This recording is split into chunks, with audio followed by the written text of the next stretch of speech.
Let's get back to the news, baby. Healthcare is in the final stages, really, of potentially passing Congress. So what's in the bill and what's the status on it right now? Well, there are a lot of items within this legislation that are really parts of Biden's agenda. Things like investing in green energy and manufacturing, things like including deals so that Medicare can negotiate the price of drugs so they can bring down the cost of prescription drugs. It's also about reforming the tax code and implementing a minimum corporate tax, things that the Biden administration and Democrats more broadly believe will bring down some of those inflationary pressures that we're seeing across the country. Now, let's talk about that, because the focus of the bill is, for the most part, climate and healthcare, but they're calling it the Inflation Reduction Act.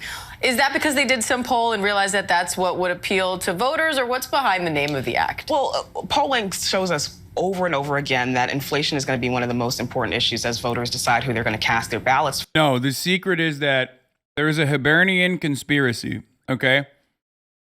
And Dark Brandon is finally coming back to his roots. He is an Irish nationalist. He's an Irish Republican. And that's why they named it IRA, okay? That's the truth. It's just the fucking truth.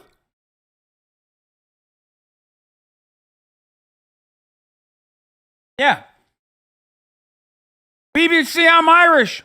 For in terms of this legislation, I think if they would point to the notion of bringing down the cost of prescription drugs, along with gas, along with keeping a roof over your head, Americans have also been enduring the soaring cost of prescription drugs. So that is something that's major that they would point to within this legislation that they said will combat the rising cost of living here in the United States. I think the jury is still out on whether this will have more broad effects on inflation, but I know that Democrats are hoping that it does, because midterms are less than 100 days away now. And again, voters are going to be focused on that as they make their decisions. The clock is ticking. Avery Harper, thank you.